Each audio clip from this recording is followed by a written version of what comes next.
Merhabalar, hoş geldiniz arkadaşlar. Bu videoda böyle gördüğünüz gibi oldukça şık ve böyle tiril tiril baharlık, yazlık bir hırka modeli getirdim. Bol zincirden oluştuğu için böyle motifleri çabuk bitiyor ve çok da ip gerekmiyor. Böyle tatlı bir hırka. Bunun bedeni arkadaşlar 38 ila 42 arasına olabilecek bir bedende. E, Birazdan bitmiş ve ütülenmiş halinin ölçülerini vereceğim. Eğer büyütmek isterseniz motiflere bir sıra daha ekleyebilirsiniz. Motif yerleşim şablonunu değiştirmeden. Küçültmek için de bir sıra eksik örebilirsiniz motifleri. Evet, bu hırka için 100 gramlık yumaklardan 4 tane kullandım. Sonuncusundan yaklaşık şu kadarlık bir yumak arttı. Bununla da buna uygun şöyle bir kolye yapmayı düşünüyorum. Evet, genelde öyle ördüğüm giysilere uygun eğer ip artarsa kolye yapmayı seviyorum arkadaşlar. Kanalda da bunun örneklerini vermiştim. Evet, şimdi ölçülerini vereyim. Bu arada videonun başında bu hırkanın farklı renklerle örülmüş versiyonlarının ve değişik kombinlerde kullanılmış versiyonlarının fotoğraflarını yayınladım. Sizlere fikir olması adına oradan da belki faydalanabilirsiniz. Şimdi ölçülerini vereyim hırkamızın. Evet arkadaşlar, hırkanın beden ölçüsü bir miktar esneme payı olabilir. Şöyle düzgünce yerleştirdim ben. Buhar ütüsü yapılmış halde ütüyü değdirmeden buharını vererek ütüledim. Şöyle yaklaşık bakın 51 santim genişliğinde bir hırka. Boy ölçüsünü de vereyim. 50 54 santim boy ölçüsü de 54 santim. Şuradan kol genişliğini vereyim. Yaklaşık işte 20 santim civarında bir kol genişliği var. Evet. Şuradan itibaren kol uzunluğunu vereyim şöyle. Yaklaşık 26 santim kadar bir şu mesafe. Evet, şurası. Şöyle yaklaşık veriyorum arkadaşlar bunları. 34 santim kadar şu mesafe. Evet, buna göre siz kendi ölçülerinize bakıp dilerseniz büyütüp motifi, dilerseniz de bir sıra eksik yaparak örebilirsiniz. Evet, şimdi yapılışına geçelim. Evet arkadaşlar, şimdi örgümüze başlayalım. Kullanacağım iplik bu şekilde Alize Diva. Bu tarzda aynı, aşağı yukarı aynı kalınlık ve dokuda birçok iplik markası var. Onlardan da kullanabilirsiniz. Bu renk kodunu vereyim. 132 renk kodu, çok tatlı bir saks mavisi. Evet. Kullanacağım tığ da 4 numara 2,5 milimetre tığ. Evet, şimdi başlayalım. Evet, şimdi başlayalım arkadaşlar. 10 zincirle başlıyorum. 1 2 3 4 5 6 7 8 9 10.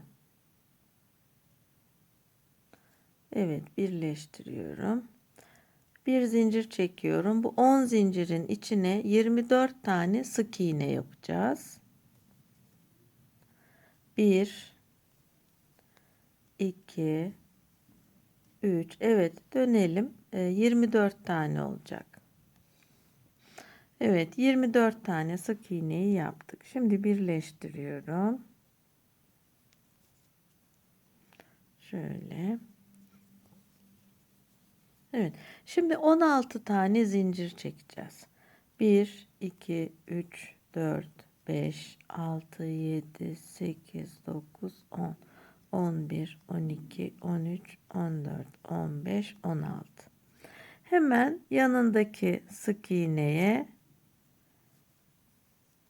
tutturuyorum. Onun yanındakine hemen hiç atlamadan bir sık iğne yapıyorum.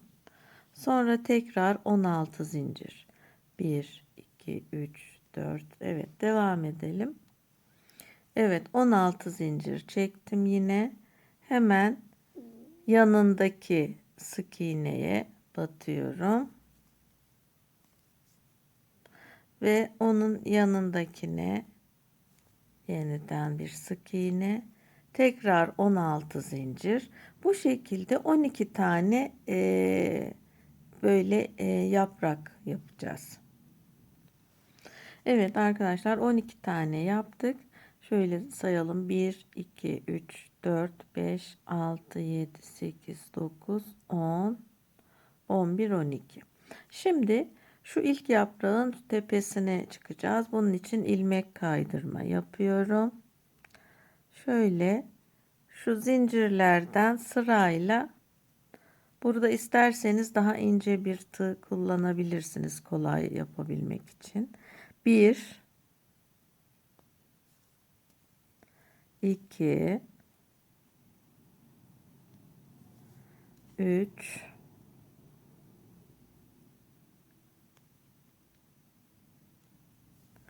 4, 5,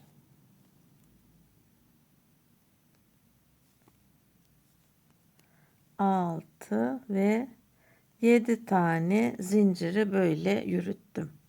Şimdi şuraya geçip şöyle bir kıstırıyorum. Sonra üçlü trabzan yapacağım. 1, 2, 3 zincir çektim, doladım.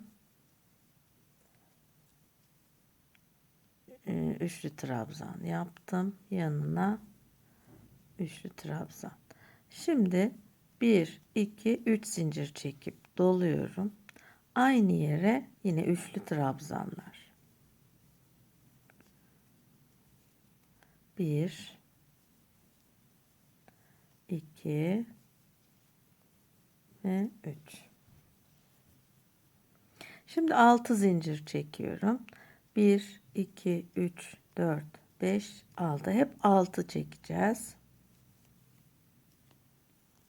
Evet. 1, 2, 3, 4, 5, 6. Diğerini tutturuyorum. 1, 2, 3, 4, 5, 6. Şimdi yine köşeye geldik. Köşelerde bu trabzanları yapıyoruz. Doluyorum. 1, 2, 3. 1, 2, 3 zincir doladım. 1, 2, 3. Yine 6 zincir çekiyorum. 1, 2, 3, 4, 5, 6. Diğeriyle kıstırıyorum. Evet, bu şekilde bu sıraya devam edelim arkadaşlar. Evet, sonuncu 6 zinciri çektim bu sırada ve şurayla birleştiriyorum. Şöyle. Evet, şimdi şu boşluğa geleceğiz. İlmek kaydırıyorum şöyle. Evet, buraya geldim. Şimdi yine köşeler aynı şekilde 1, 2, 3 zincir.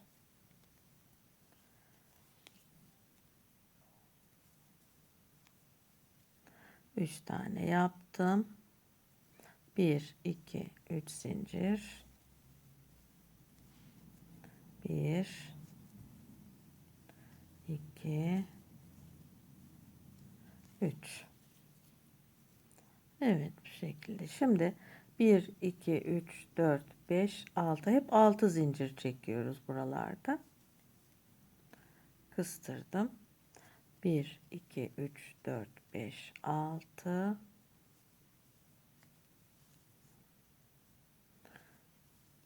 3, 4, 5, 6. Evet. Diğer köşeye geldim. 1, 2, 3, 4, 5, 6. Şimdi bu köşeyi yapıyoruz.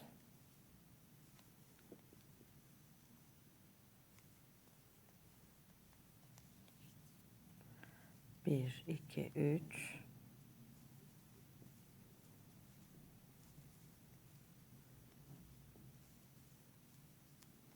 Evet.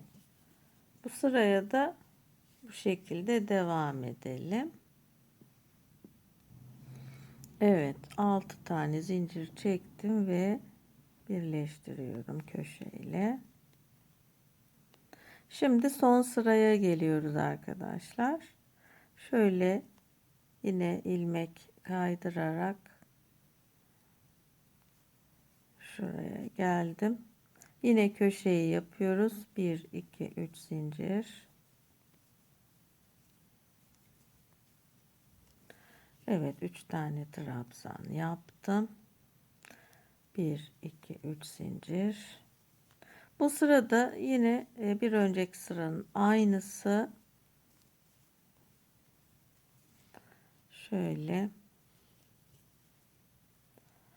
1 2 3 4 5 6 zincir birleştir. 6 zincir.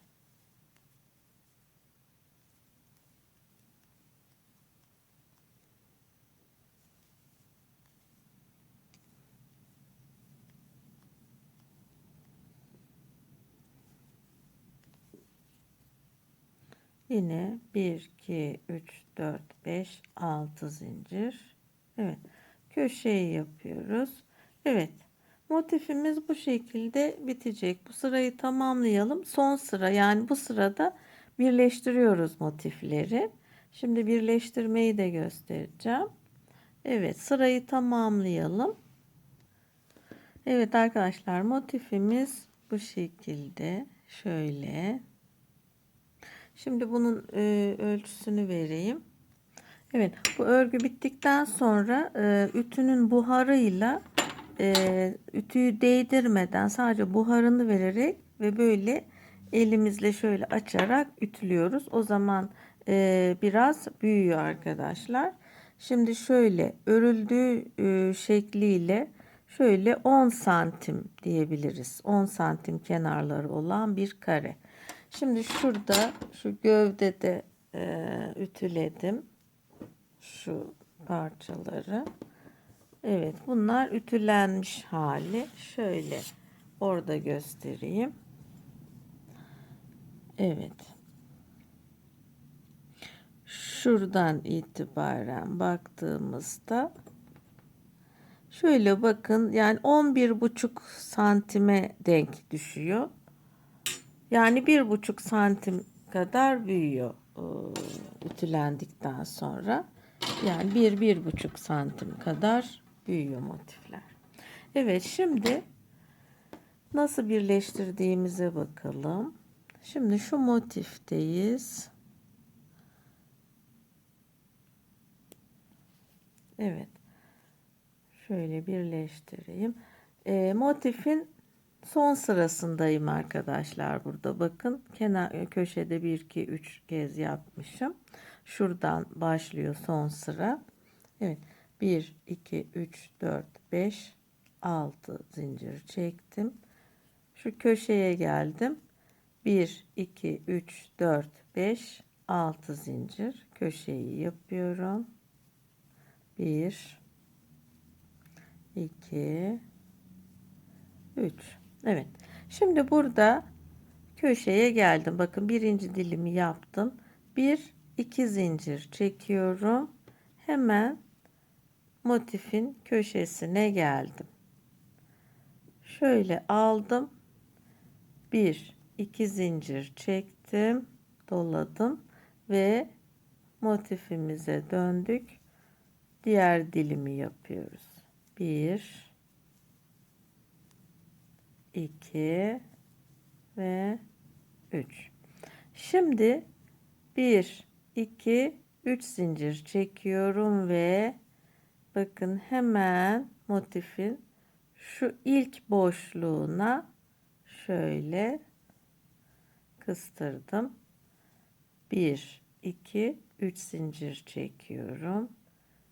Diğer motife geldim. İlk boşluğa kıstırdım. Sırayla böyle 1, 2, 3 zincir.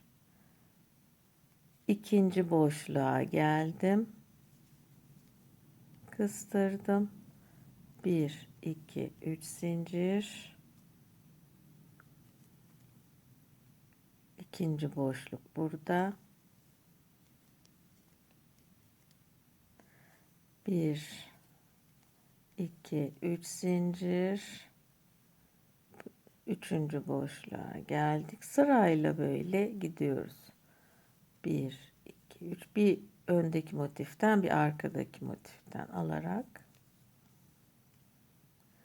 1, 2, 3 zincir. 1, 2, 3 zincir.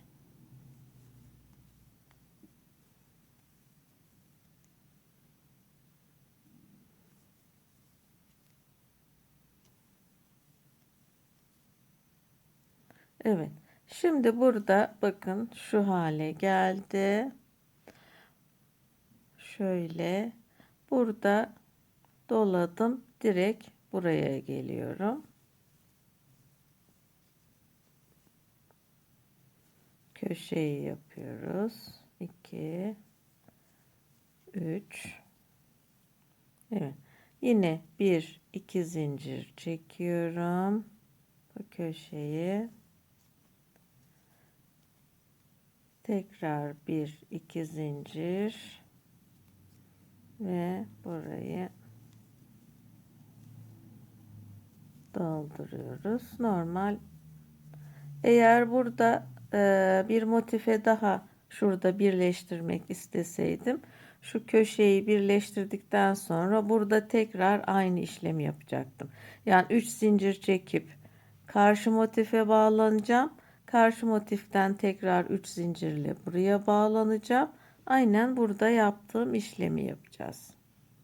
Evet, bu şekilde de birleştiriyoruz motifleri. Şimdi bir buhar ütüsü yapacağım. Evet. Şimdi yarım motiflerin nasıl yapıldığını göstereceğim. Yaka ve kol kısmında kullandığım motiflerin. Evet arkadaşlar, yarım motiflerin yapımını anlatmadan önce nerede nasıl kullandığımı önce bir göstereyim. Şimdi modelin şablonunu göstereceğim, motif yerleşim şablonunu. Onun öncesinde şöyle bir göstereyim. Şimdi burası ön kısım. Gövde tek parça olarak örülüyor. Şöyle şurası kol altı, şurası ön. Gördüğünüz gibi burada yakada şöyle bir yarım motif kullandım. Şu motifin bir köşesi eksik. Bu motifte böyle yarım gelen bir motif. Yani şu iki motif üzerinde çalışacağız şimdi. Kolda da aynı şekilde bir yarım motif kullandım. Onu da göstereyim. Evet, bu da kolumuz. Şu motif ve şu motif biraz küçülterek yaptım. Çünkü burası kol ağzına gelecek. Şöyle katlandığı zaman kol ağzında biraz daha daralma olsun istedim. O yüzden truvakar kol, yani şöyle dirsek altında bir kol. Siz isterseniz bunu yarım yapmayıp dümdüz de örebilirsiniz ve kola bir sıra daha motif ekleyerek uzun kol yapabilirsiniz. Evet. Şimdi önce şu yakada kullandığım, yakada ve kolda kullandığım, şöyle şurayı yapmadım. Şimdi yapacağım. Evet. Önce şu motiften başlayayım. Şurada bir köşesi şöyle eksik olan bir motifimiz var. Kolda da bu motifi kullandım. Şöyle. Evet. Bakın kol ucunda da şöyle şu köşesi eksik. Gördüğünüz gibi şöyle eksilerek gidiyor. Evet, şimdi bu motifin yapımını anlatacağım. Evet, motifin yapımına geçmeden önce şöyle motif yerleşim şablonunu vereyim arkadaşlar. Gövde bütün olarak örülüyor. Şöyle iki motif önler, şuradaki motif kol altı, 1, 2, 3, 4 motif arka, 1 kol altı, 2 ön. Boyunu daha uzun yapabilirsiniz. Şöyle kollarda herhangi bir kesme yok. Sadece şu V yakanın oyuntusu için yarım motif yapıyoruz. Evet. Kol içinde şöyle 4 motiften oluşuyor. 2 sıra. 3. sırada kol ağzı için şöyle bir kesme yapıyoruz. Evet, burası kol ucu. Yani şu kısım burası. Öyle bir daraltma yaptım. Evet, şimdi başlayalım. Evet, şimdi şu motifi yapıyoruz. Şu köşeyi eksiltmiş oluyoruz. Bunun için şu şekilde birinci bu köşeli sırayı tamamlıyorum arkadaşlar. Bakın. Bu sırayı tamamladım. Herhangi bir yarımlık yok. Bu sırayı tamamladık. Şimdi buradan devam ediyorum.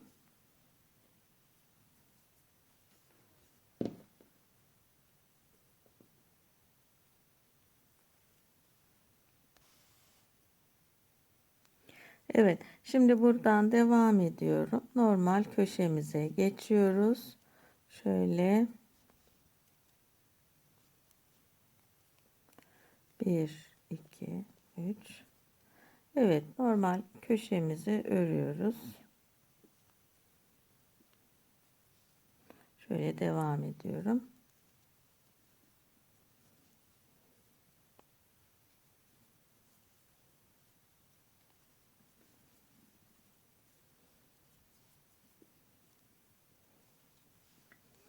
Evet, ilk köşeyi ördüm.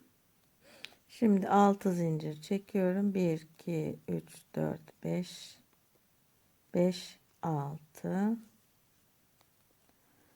1, 2, 3, 4, 5, 6.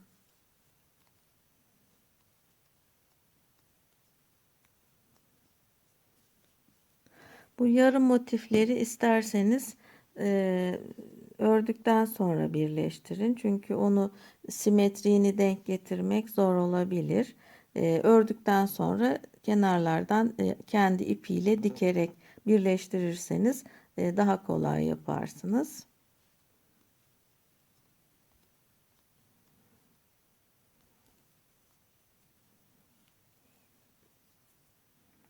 Evet, şimdi diğer köşeye geldim. Bu köşeyi de yapıyorum normal şekilde. Şöyle bakın.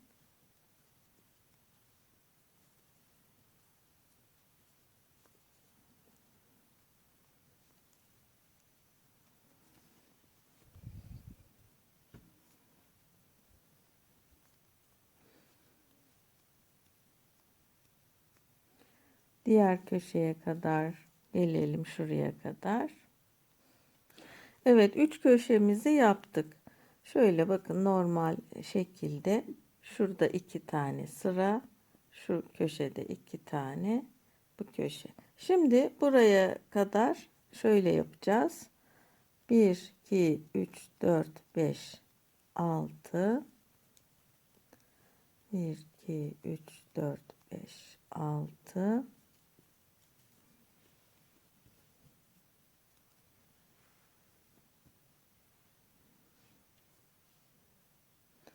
1, 2, 3, 4, 5, 6. Evet. Şimdi bu köşeyi yapmıyoruz arkadaşlar. Şöyle yapıyorum. 1, 2, 3 zincir çekiyorum. Doluyorum. Şuraya batarak 1, 2, 3 de çektim. Şöyle. Şimdi 1, 2, 3, 4, 5, 6 zincir çekiyorum. Böyle ipi koparmadan böyle devam edelim. Şöyle çeviriyorum motifi ve şuradan devam ediyorum. Bu köşeyi artık atlamış olduk. 1 2 3 4 5 6 1 2 3 4 5 6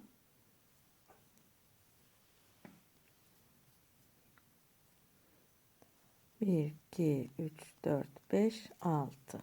Evet. Şimdi diğer köşeye geldim. 1 2 3. Evet. Şimdi burada bu motifi birleştirebiliriz. Dilerseniz bunu bitirdikten sonra dikebilirsiniz. Hani bu şekilde birleştirmekte zorlanırsanız. Şöyle. Evet. Şimdi şöyle olması lazım. Şu yarım motifin, yani yarım köşenin şuraya gelmesi lazım. Çünkü yaka böyle gideceği için.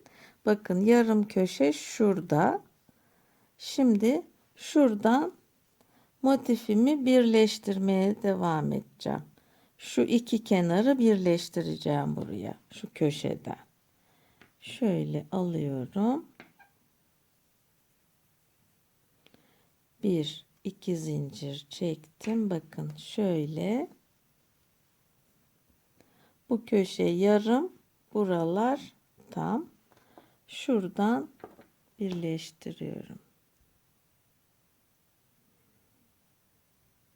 Dediğim gibi bu şekilde birleştirmek zor gelirse birleşim yerlerinden kendi ipliğiyle dikerek yapabilirsiniz. Şöyle bakın köşeye geliyorum. Şuradan alıyorum.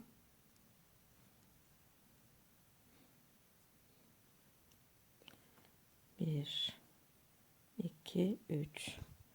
Evet, şöyle kendime çevireyim. Evet, şöyle çevirdim. 2 zincir çektim. Şu köşeyi yapıyorum. Evet, normal birleştirme şekliyle devam ediyoruz.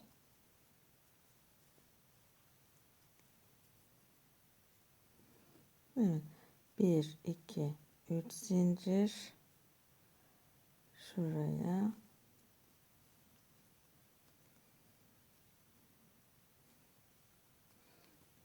Evet, bakın.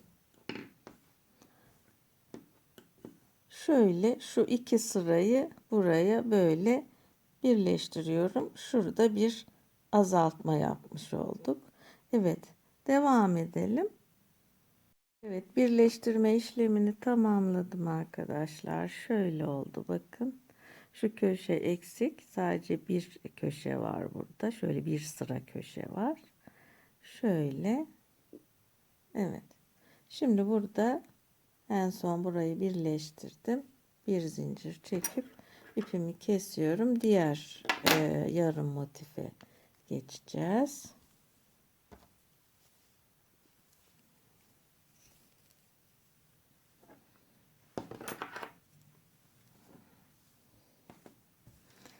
Evet, bakın şurayı yapmış olduk. Şimdi şuradaki motifi yapalım. Ve şimdi başlayalım. Şu motifimizi yaptık.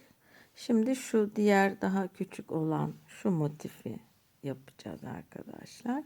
Şimdi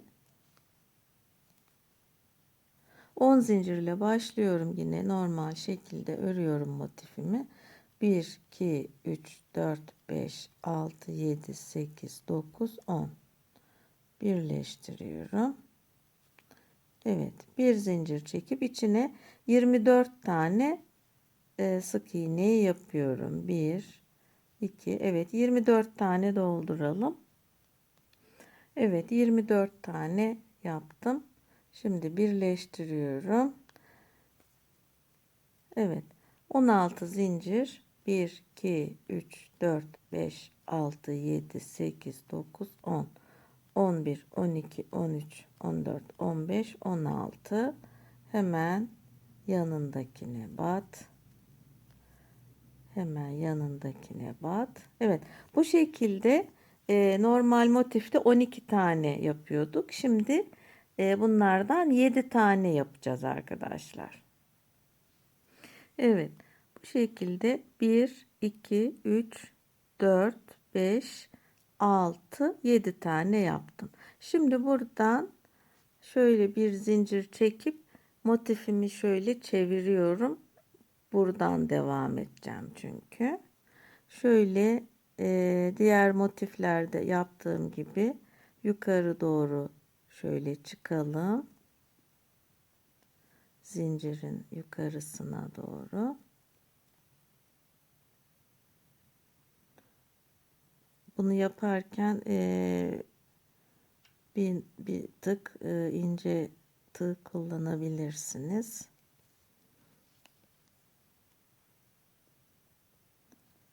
Evet, zincirin tepesine çıktım bu şekilde. Şöyle. Evet. Şimdi 1, 2, 3, 4, 5, 6 zincir çekiyorum. Burada köşe yapmadan hemen diğer tarafa geçiyorum. Pardon, doluyorum. Hemen buraya bir köşe yapacağız. Şöyle.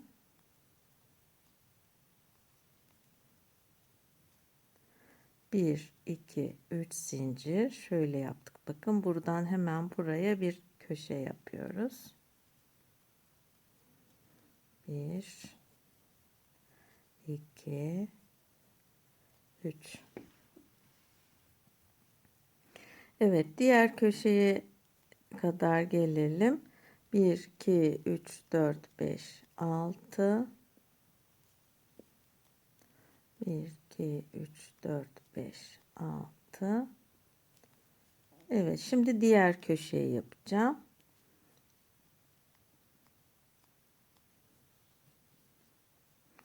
Evet, bu köşeyi yapıyorum.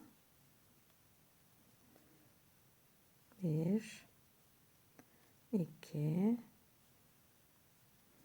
3. 1, 2, 3 zincir. Evet.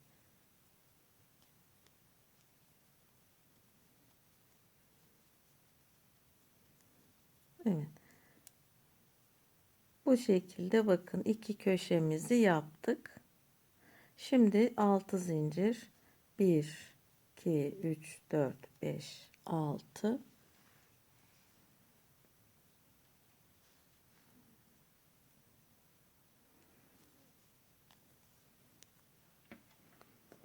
Şöyle bakıyorum nasıl yaptığımı. Evet. Böyle birleştirip. Evet. Şimdi sonuncuyu da yine aynı şekilde bir önceki motifte yaptığım gibi 1, 2, 3 zincir çekiyorum. Doluyorum şöyle. Şurayla 1, 2, 3. Yani bu aradaki çektiğim 6 zincirin direkt ortasına gelmiş oluyor. Şimdi 1, 2, 3, 4, 5, 6 zincir çekip tekrar dönüyorum. Şuraya 6 zincir 1, 2, 3, 4, 5, 6. Şu köşeyi tamamlıyorum.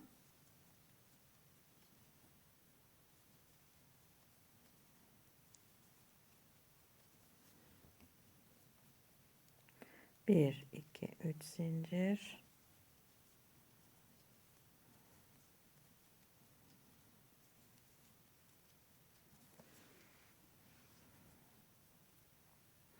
Evet, 6 zincir.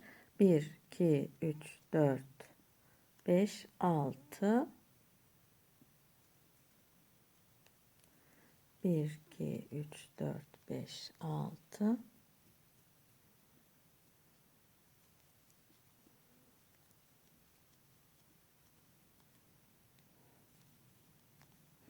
Evet, diğer köşeye geldim. 1, 2, 3, 4, 5, 6. Bu köşeyi de tekrar yapıyorum. 1, 2 3 1 2 3 zincir, 1 2 3. Evet.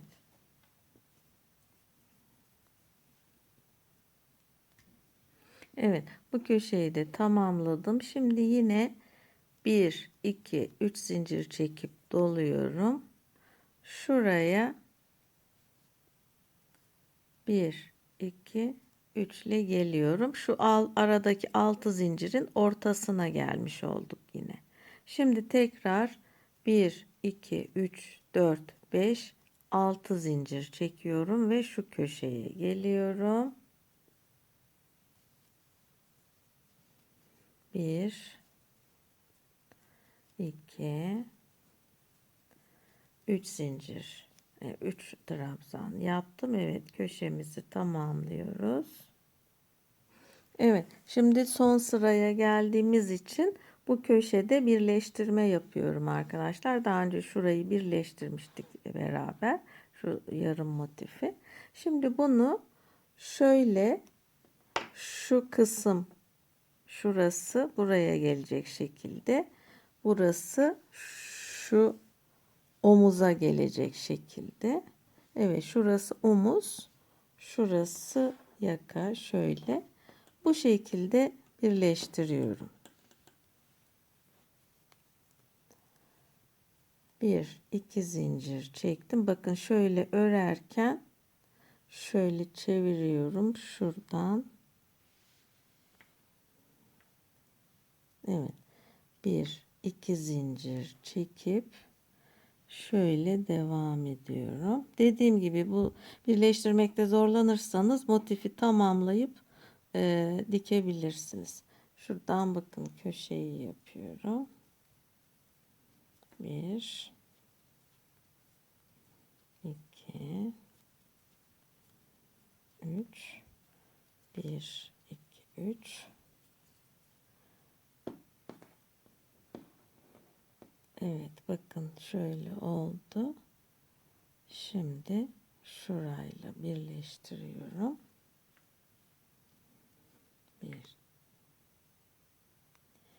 1 2 ay pardon. Şimdi şurayı alıyorum. Şöyle.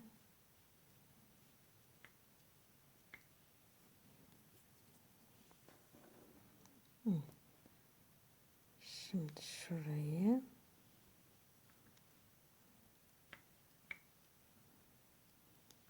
evet, bakın birleştiriyoruz böyle. Şimdi şurayı ve şurayı birleştirelim. Evet, bu şekilde birleştiriyoruz. Bakın şöyle oldu birleşim. Şimdi bu noktada 3 zincir çektim. Şu kısmı alıyorum. 1 2 3 zincir şurayla birleştirip bir zincir çekip ipimi kesiyorum. Evet. Bakın bu şekilde şurayı birleştirmiş olduk. Şöyle. Evet. Şimdi bu kenar süslemelerini yaparken bu yakayı düzelteceğiz böyle. Bu şekilde girintili çıkıntılı kalmayacak. Evet. Şimdi kolları da göstermiştim nasıl olduğunu. Yakamızı da tamamladık. Kollarımızı tamamladık. Şimdi artık bütün ördüklerimizi ütüleyip buhar ütüsüyle, yani ütüyü hiç değdirmeden sadece buharını veriyoruz. Küçük bir bölgeye şöyle, hemen ondan sonra böyle elimizle açarak el ütüsü yapıyoruz. Ütüleme bu şekilde. Ütüyü değdirirseniz aşırı kendini salar ve parlak kötü bir görünümü olur. Evet. Şimdi ütümüzü yapalım ve parçaları birbirine dikelim. Evet, dikişi yaparken de arkadaşlar zaten bir omuzu dikeceğiz. Bir de kolu buraya dikeceğiz. Şurası kol ağzı. Dümdüz bu kolumuzu şu şekilde şöyle buraya kendi ipliğiyle bu şekilde dümdüz dikeceğiz. Evet arkadaşlar, omuzları ve bir kolu diktim ben bu şekilde. Şimdi hem motifin nasıl dikileceğini hem de kolun nasıl dikileceğini göstereceğim. Şöyle. Şimdi kolun şu alt kısmını dikerken şu kısmı dikmiyoruz. Çünkü şu gövdeye birleşiyor bu şekilde. Bunu gövdeye dikiyoruz. Evet. Yani şu kısmı dikmeyeceğiz. Şu kısımdan, yani şu motifin yarısından itibaren dikeceğiz ve şu araya yerleştiriyoruz. Şu dikmediğimiz kısımları şuraya, gövdeye dikiyoruz. Şöyle. Şimdi dikerken de motiflerin normal tığla birleştirirken e, tığla birleştirdiğimiz noktalarından dikiyoruz arkadaşlar. Böylelikle dikiş olduğu belli olmuyor. Tığla birleştirilmiş oluyor. Evet. Şimdi şöyle ters çevirdim. Tersinden dikiyorum. Şu kolun başlangıcı, şurası dirsek altına gelen kısım. Az önce de dediğim gibi şu motifin yarısına gelene kadar şu kısmı dikmeden bırakıyoruz. Şöyle. Evet.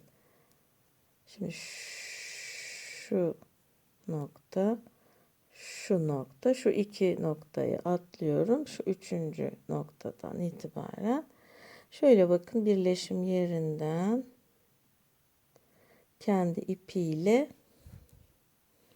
şöyle bir kez daha geçiriyorum.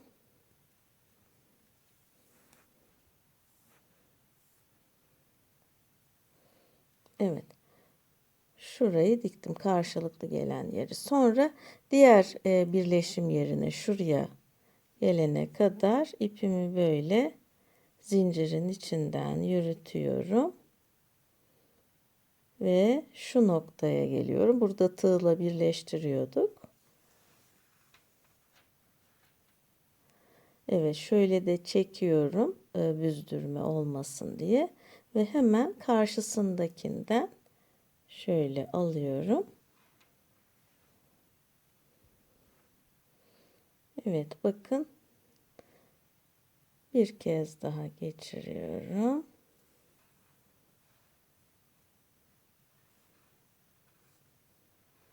Evet. Sonra diğerine gidiyoruz. Şöyle.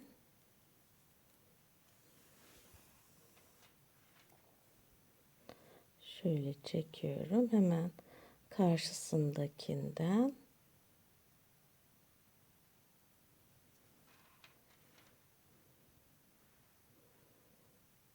Evet, bir kez daha geçiyoruz.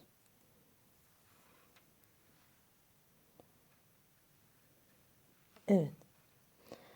Bakın, normal tığla birleştirilmiş gibi dikiyoruz. Evet, bu şekilde dikelim. Evet arkadaşlar, dikme işlemini tamamladım. Şimdi kenar bordürlerini yapacağım. Burası etek ucu. Şöyle, burası ön kısım.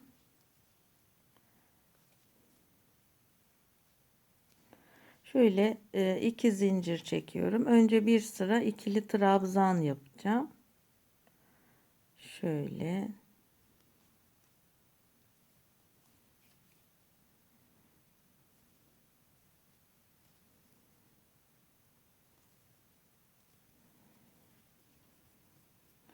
Evet, şuralara 5 tane trabzan yapacağım. Böyle deneme yanılmayla yapıp tespit ediyorum bu ne kadar yapacağımı. Hem bol olmayacak hem de kasmayacak şekilde ayarlıyoruz. 1, 2, 3, 4, 5 yaptım. Şöyle bakıyorum. İyi denk geldi. Diğer tarafa geçiyorum. 1, 2, 3, 4, 5. Evet. Bu şekilde bütün etrafını tamamlayalım. Evet, kenar tığlamasına devam ediyorum. Bir sıra ikili trabzandan sonra üstüne şöyle fıstık çalışması yaptım. Bunu göstermeden önce hemen şunu belirteyim. Evet, şöyle V yakamız oluştu. Şurada bir ikinci motifin köşesi, şurası yaka. Şöyle şuraya bir birit yapacağım, böyle kordon ya da. Şimdi şuradan şuraya kadar yakada toplam 160 trabzan var. Bunu simetrik yapmamız lazım. Böyle doğaçlama yaptım ben. Sayarak yapacaksınız. Şu orta noktadan şuraya gelene kadar 80, buradan tekrar buraya gelene kadar 80 trabzan olacak şekilde onu ayarlıyoruz. Diğer tarafları gösterdiğim şekilde şöyle aralara 5 trabzan şeklinde yaptım. Şöyle birleşim yerlerinde de şöyle yaptım arkadaşlar. Yakından göstereyim. Evet. Şimdi şu fıstık çalışmasını yapalım. Evet. Şimdi şöyle yapıyoruz. 1, 2, 3 zincir çekiyorum. Şuraya şöyle birleştiriyorum. Sonra bir zincir çekiyorum. Buradan 1, 2 ilmek atlıyorum. Üçüncüye kıstırıyorum. Tekrar yapalım. 1, 2, 3 zincir. Şuraya dibine batıp birleştiriyorum. Bir zincir. Sonra şu battığımın hemen yanından 1, 2 ilmek atlıyorum. Üçüncüye. Evet. Bu şekilde devam edelim. Evet. Yaka dönüşlerinde ve köşelerde şöyle ilmek atlamadan hemen batıyoruz. 3 tane yan yana bu şekilde köşe dönüşünü yapıyoruz. Evet arkadaşlar, hırkamızı tamamladık. Şöyle bir kordon yaptım. Siz dilerseniz buraya düğme ilik, böyle motif birleşim yerlerine birer düğme ilik yapabilirsiniz. Ben böyle bir basit kordon yaptım. Evet, umarım faydalı olmuştur. Diğer projelerimde görüşmek üzere. Şimdilik hoşça kalın.